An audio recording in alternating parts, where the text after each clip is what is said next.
بسم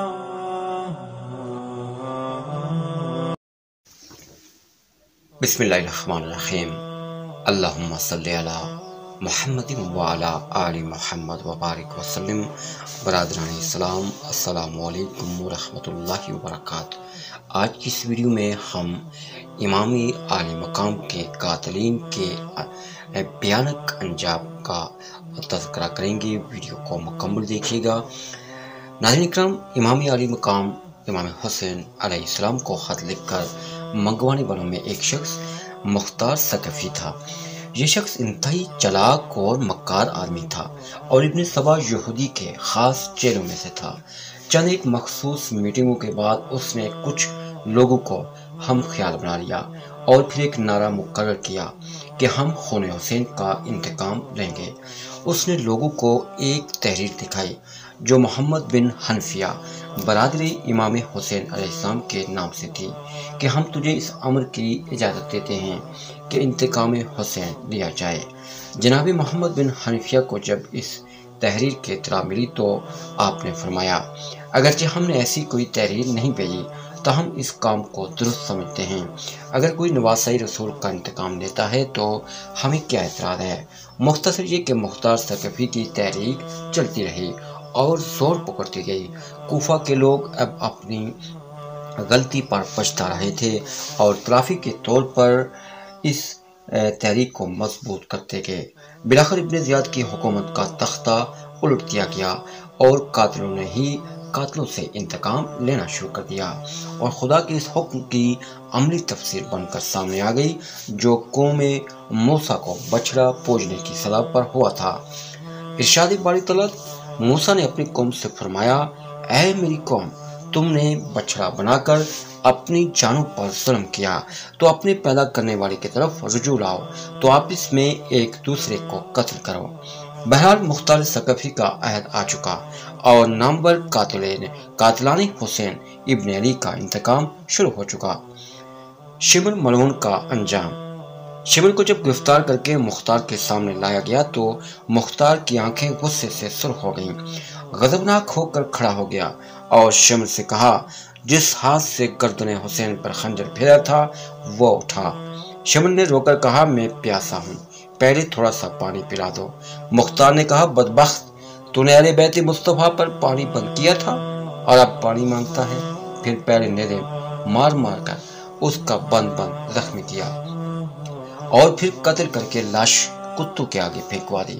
ایک روایت میں ہے کہ وہ بدبخت پہاڑوں میں چھپتا پھرتا تھا تو اس کو نیزے مار مار کر ہلاک کیا تھا۔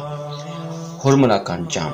حرملہ وہ بدبخت اور ملعون شخص تھا جس نے جناب علی اصغر علیہ السلام کے حلق پر تیر چلایا تھا۔ جب مختار ثقفی کے سامنے آیا تو اس نے سپاہیوں کو حکم دیا کہ معصوم علی اصغر کا گلا چیننے والے حرام زادے کے گلے پر تیر چلاؤ۔ اس کی گردن کو تیروں میں پرو کر پھر اس کے ہاتھ کٹوائے، پھر پاؤں کاٹنے کا حکم دیا اور پھر آگ جلا کر اس میں پھینک دیا۔ یہ ہے خون علی اصغر کا انتقام۔ خولی بن یزید کا انجام۔ اس شیطان کو جب دربار مختار میں پیش کیا گیا تو اس نے کہا کہ یہ وہی مردود ہے جس نے سر شبیر کو نیزے پر چڑھایا تھا۔ یہ کہہ کر اس نے پہلا دانا ہاتھ کاٹنے کا حکم دیا اور پھر بایاں ہاتھ کٹوا دیا، پھر دونوں پاؤں کاٹ کر اس کا دھڑ اسی طرح باہر پھینک دیا۔ مالک بن بشیر کا انتقام۔ یہ بھی جناب امام علی مقام پر تیر برسانے والوں میں پیش تھا۔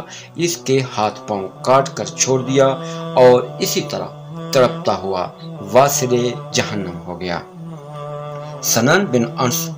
اس شکیل کرب نے امام علی مقام علیہ السلام کے سینے کے آر پار نیزہ بھی کیا تھا اور آپ کے سر انور کو بھی کاٹا تھا۔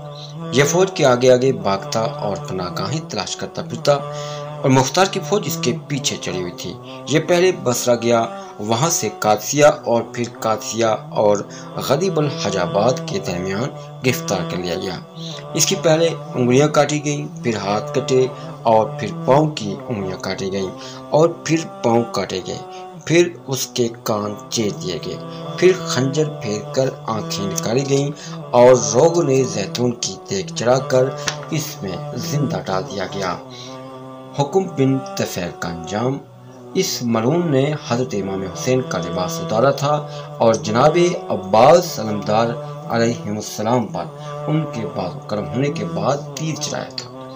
اس کو مختار کے فوجی افسر عبداللہ بن کامل نے گرفتار کیا اور اس پر تیر چلا کر واصل جہنم کر دیا۔ ابن زیاد ملعون کا انجام۔ یہ مردود بھی چھپا ہوا تھا۔ جب مختار کے لشکر نے گھیراؤ کیا تو مقابلہ کرتا رہا، آخر گرفتار ہو کر اسی دارالامارات کے سامنے لایا گیا جہاں بیٹھ کر اہل بیت کے ساتھ ظلم کرنے کے احکام جاری کرتا تھا۔ اس ملعون کو گرفتار کر کے کس کر مشقیں باندھی گئیں اور سپاہی اس کے منہ پر تماچے مار مار کر لا رہے تھے۔ جب مختار کے سامنے آیا تو اس نے پہلے اس کے جسم کی ایک ایک بوٹی کاٹنے کا حکم دیا۔ جب اس کا ایک ایک عضو کٹ گیا تو پھر اس کی لاش پر گھوڑے دوڑائے گئے اور پھر اس کو کاٹ کر رکھ لیا گیا اور لاش کو آگ میں پھینک دیا گیا۔ مورخین لکھتے ہیں کہ اس ملعون کا سر ابھی لوگوں کے سامنے ہی پڑا ہوا تھا کہ ایک سانپ آیا اور اس کے نتنے میں گھس کر دوسرے نتنے سے باہر آ گیا۔ اس سانپ نے ایسا کئی بار کیا اور پھر غائب ہو گیا۔ ناظرین کرام، یہ تھا خون حسین کا انتقام۔ ہر ظالم اپنے ظلم کی سزا بھگت رہا تھا، لیکن انتقام میں آخرت ابھی باقی ہے۔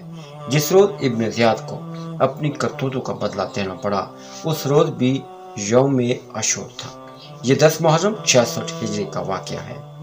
اس کے ساتھ یزید نے وعدہ کیا تھا کہ جب تم میرے راستے سے حسین ابن علی کا کانٹا ہٹا دو گے تو میں تمہیں خراسان کا حاکم بنا دوں گا، لیکن نہ تو وہ وعدہ ہی پورا ہوا اور نہ ہی کوفہ و بصرہ کی گورنری باقی رہی۔